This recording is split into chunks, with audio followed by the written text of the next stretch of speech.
Bienvenidos al consultorio jurídico de Servijurídica, Servicios Jurídicos y Contables. Sus inquietudes, sus preguntas, las pueden enviar al correo sus.abogadosasesores@gmail.com, a los comentarios de este canal de YouTube o a los abonados 245-2222 o al WhatsApp 310-764-3349.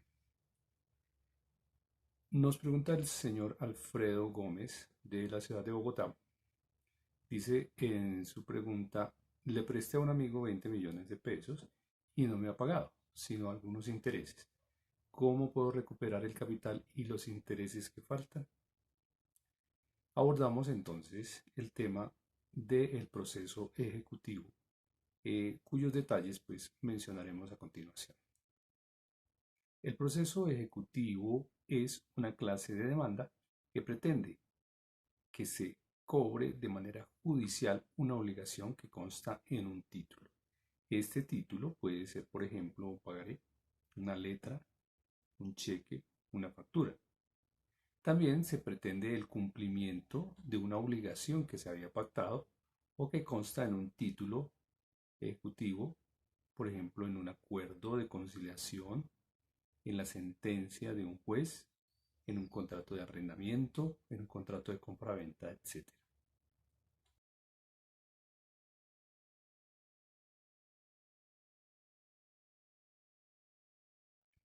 Hay varios tipos de obligaciones exigibles. Por ejemplo, la primera son obligaciones condicionales siempre que se haya incumplido la condición. Esa se puede exigir. También por ejecución, por sumas de dinero, que es la más común, o también por obligaciones de dar, de hacer o de no hacer, o por causar algún tipo de perjuicio. O sea que vemos aquí varios grupos de obligaciones. Las más comunes, repito, son las que tienen que ver con el pago de dinero. Una vez admitida la demanda por el juzgado, se notifica al obligado o demandado. Este puede interponer recursos si considera que es injusta la afirmación que se hace sobre una obligación que debe. Y también tiene tiempo para cancelar la obligación rápidamente. Si no lo hace, el proceso continúa.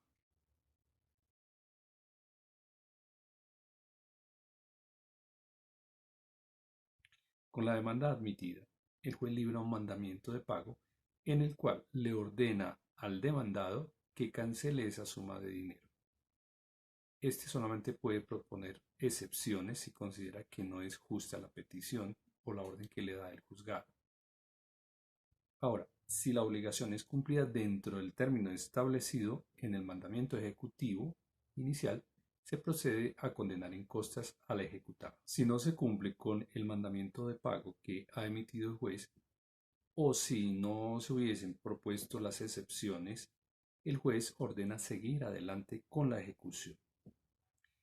De esta manera, finalmente se hace una liquidación del crédito, es decir, se actualiza el crédito y en caso tal de que se hayan pedido medidas de embargo y de secuestro de algún bien, el juzgado procede a hacerlo. De esta manera se ejecuta esa cuenta o ese bien mueble o ese bien inmueble hasta que se pague el crédito. En los procesos laborales también existe una modalidad que es el proceso ejecutivo laboral.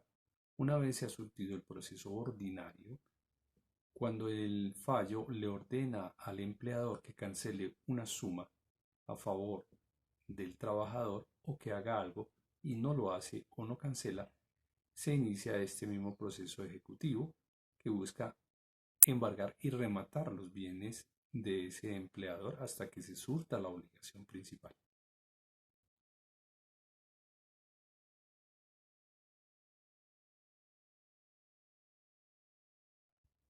Para que un documento preste mérito ejecutivo se requieren dos condiciones. La primera es que ese documento tenga una obligación clara, exigible y expresa. Si alguno de estos factores o elementos no se cumplen, no los ve con claridad el juez, pues no librará el respectivo mandamiento ejecutivo. En segundo lugar, la segunda condición es que ese documento provenga del deudor, no de otra persona. Si proviene de un tercero, pues realmente no se cumple el requisito.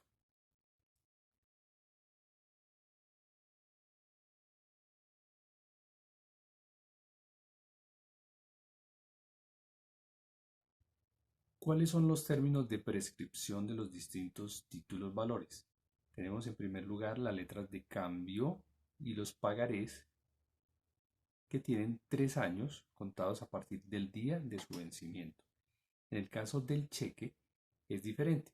Las del último tenedor en 6 meses contados desde la presentación y las de los endosantes y avalistas por el mismo término de 6 meses contados desde el día siguiente a aquel en que se pague el cheque. Como vemos, son títulos diferentes y son términos diferentes. En el caso de los bonos, es de 4 años, contados desde la fecha de su expedición. En el caso de los certificados de depósito y bonos de prenda son 3 años. En el caso de las cartas de porte y conocimiento de embarque, esto pues en derecho comercial, es de 3 años. Y para las facturas cambiarias de compra, que son muy comunes entre los comerciantes, es igual que las letras de cambio, es decir, de 3 años contados desde la fecha en la cual se hace exigible.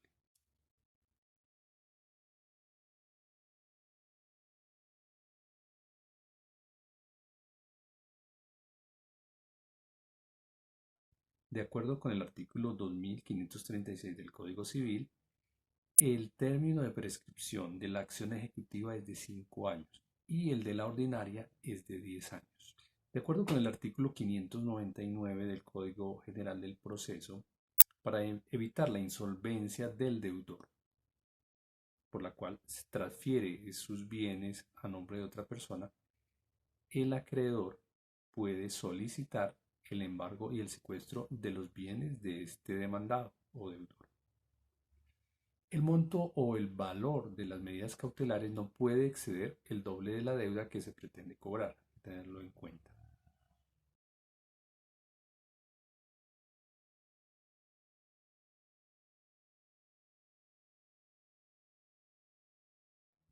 El ejecutado podrá evitar que se practiquen embargos y secuestros sobre sus bienes ordenados por el juzgado, o también podrá solicitar que se levanten las medidas que ya se hayan ordenado o se hayan practicado, siempre y cuando pague una caución. ¿Cuál es el valor de esa caución? Es el valor que él debe aumentado en un 50% de la obligación.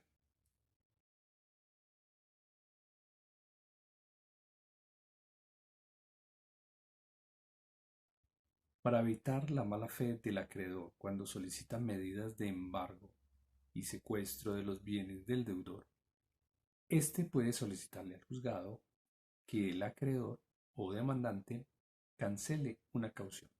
¿Cuál es el valor? Es el 10% del valor actual de la obligación que busca responder por los perjuicios que se lleguen a generar con la práctica de dichas medidas.